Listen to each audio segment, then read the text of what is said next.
WhiskyJason here, whiskey from the viewpoint of an American over here in Germany with the final, the fourth review of Ransom whiskey. This time we have Henry DuYores. Whiskybase 232759, just like almost all the other bottles, €62.90 over here. And it is batch number 4 with 46.1% ABV. All right, so first of all, the label.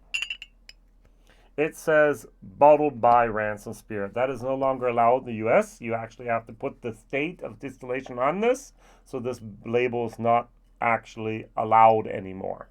So second of all, the label looks like it's made by a first semester art student, all right? Not great. We do have batch number 4. I do have bottle 1482. And then we actually have here http/. I mean, there's a digital library from Virginia Tech that they actually have the source of this picture here. Is that, I mean, yes, that buy the rights. Come on, guys. Don't put the URL on the side of the bottle here. All right, so I'm going to go to the website here. This is ransomspirits.com. This in America is €36.95. It's Ransom Henry DuYores Rye whiskey. So it says here, we are proud to offer up this bright and citrus-driven whiskey with its caramel, spice, and honey notes as a fitting tribute to the legendary moonshiner Henry DuYore. All right, so I'm just going to Henry DuYore, copy this, go for Google, and see what we get. We get this whiskey, we get this whiskey, we get this whiskey, we get this whiskey, we get this whiskey. No one, Google doesn't know this guy. So I'm going to actually put the word minus whiskey. So Google ignores whiskey. And I'm going to try to find something about Henry DuYore online. I can't.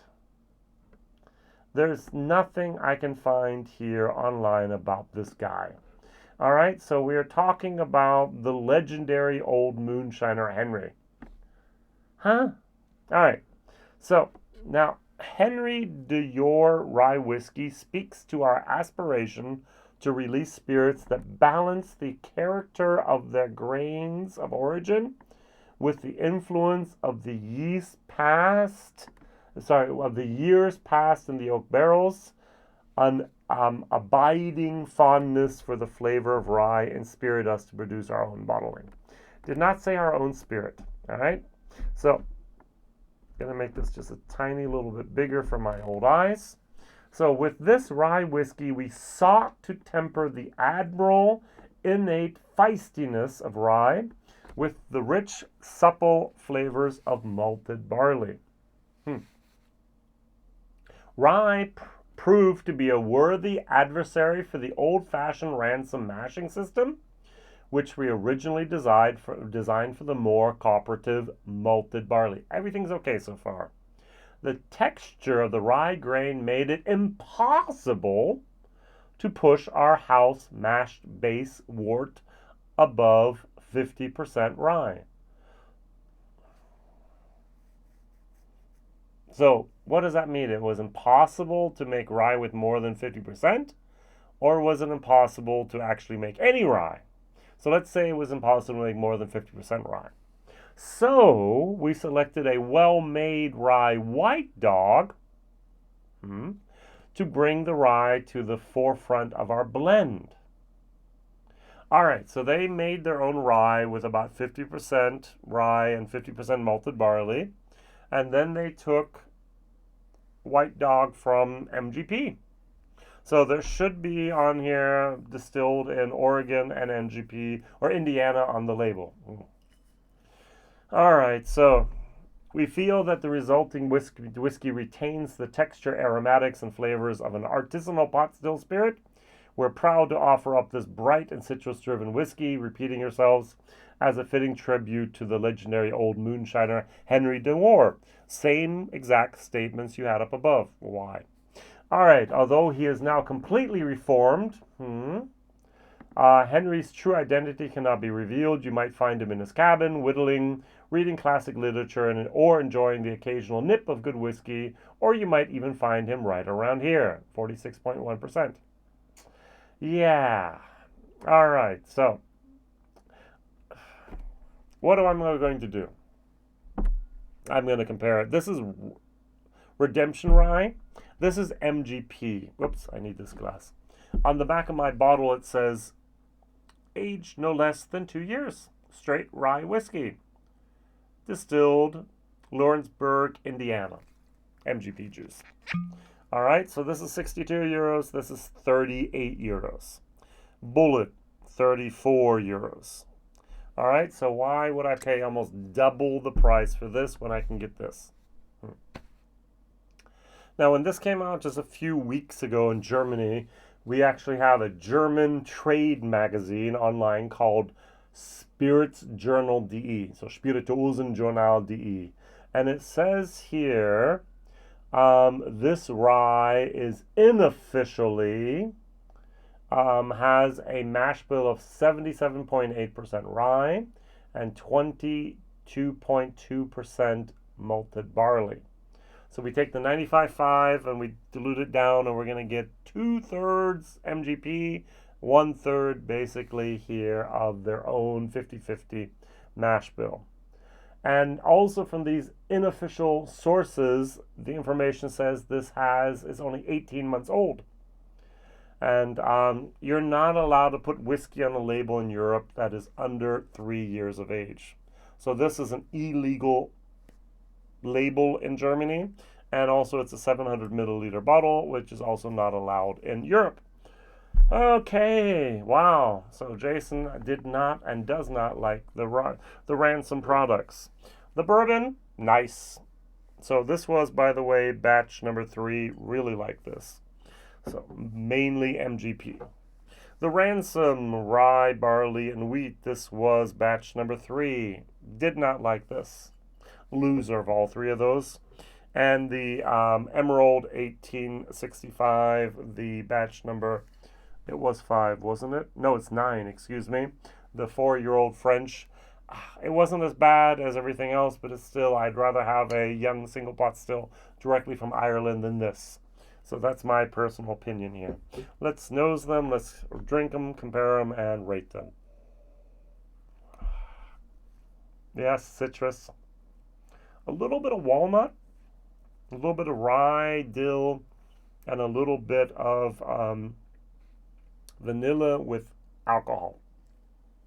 Here, much smoother, silkier, more vanilla, more, even though it's 95% rye, 5% malted barley, it's more of a tamed spirit, which means I have the feeling it spent more time in oak. All right, let's try this. 46.1, 47%, close enough.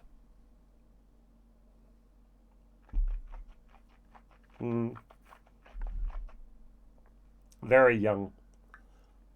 Bitey, alcohol, citrus, a little bit of vanilla, a little bit of honey, a little bit of heartburn.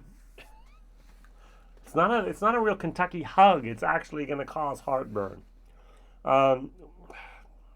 C minus, D plus for value for money, 62 euros 90. D minus. This is not something we need. Now, if you're in the States and you can pick this up for, what was the price here of the rye? The rye was here. Oh, I can't find the rye as quickly as I wanted to. Here we have it. The rye was, so $36.95. That's okay. So I forgot to mention a tiny little bit about the distillery. Now, this distillery was established 1997, and they're now celebrating their 25th anniversary of distilling on the Amberlick casks. They're an artisan wine company. They're a vermouth house. They try to take the old world craft beverage traditions and create something with innovation. heritage, craftsmanship, and deep respect of terroir are their core values. By mixing MGP juice with your juice, that's not terroir. So sorry. Now, one day I hope Ransom will have their own juice exclusively in their bottles, but until that day, they are located in the Oregon Willamette Valley on the foothills of the coastal mountain range. They have a 40-acre organic farm, vineyard, and distillery. Barley has been planted there since 2008. The first vines in the vineyard were planted in the spring of 2010. And they have been certified organic since 2011 as a farm. And the distillery received its organic certification in 2021. So 2 years ago, not bad. All right, Ransom Wine and Spirits was founded by Ted Seestedt. He was born and raised on a farm in New York, Finger Lakes.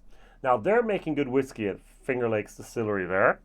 He later tried his hand at New York City living, corporate America, and so on, and quickly realized that he missed the farm, so he ventured on the 2,000-mile journey west, finding his way on the Oregon Trail to the farm in Sheridan, where he laid the foundation for a winery and distillery. Finger Lake and Oregon, I think, is 3,000 miles, isn't it? Not 2,000? Nah, nitpicking again. In 1997, Chad started distilling and single-handedly revived the 19th century era Old Tom gin, which was just barrel-aged gin. I mean, they were doing that back then in Ireland as well, and Scotland and other places, but it was okay. And in the process, he maxed out his credit cards in order to fund his passion. Not the only person to have done that. Koval in Chicago did that as well, I think, which was interesting. And with the bank holding him ransom to pay back his debts, he thought the name appropriate for his continued passion. And therefore, we have Ransom Spirits. All right, very, very good. So that's the distillery. That's the bottles. The bourbon was nice. The rye, the wheat, the barley, no thank you, and the emerald. Daniel and Rex really liked it in their video there about that. But to be honest, not for me.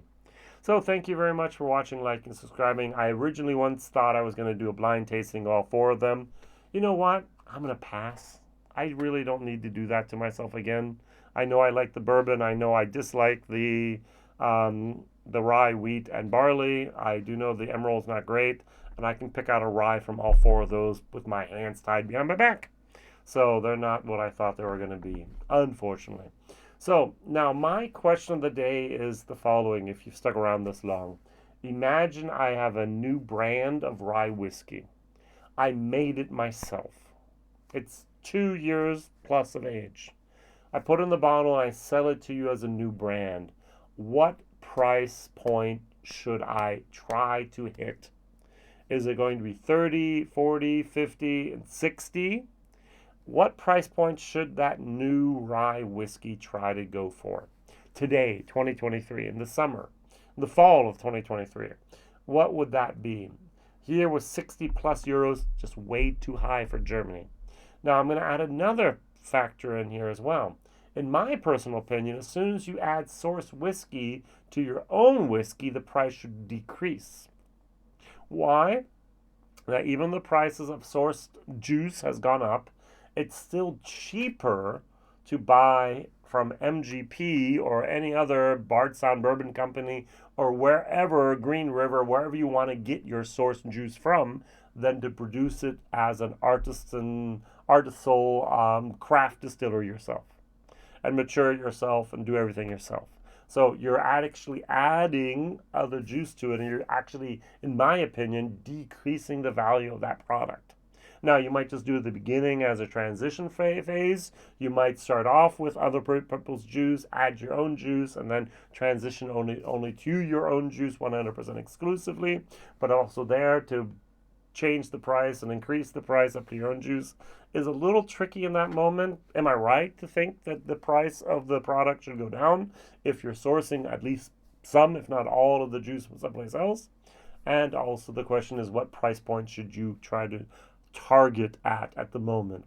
I'm going to say for a rye under 2 years of age, between $40 and $50.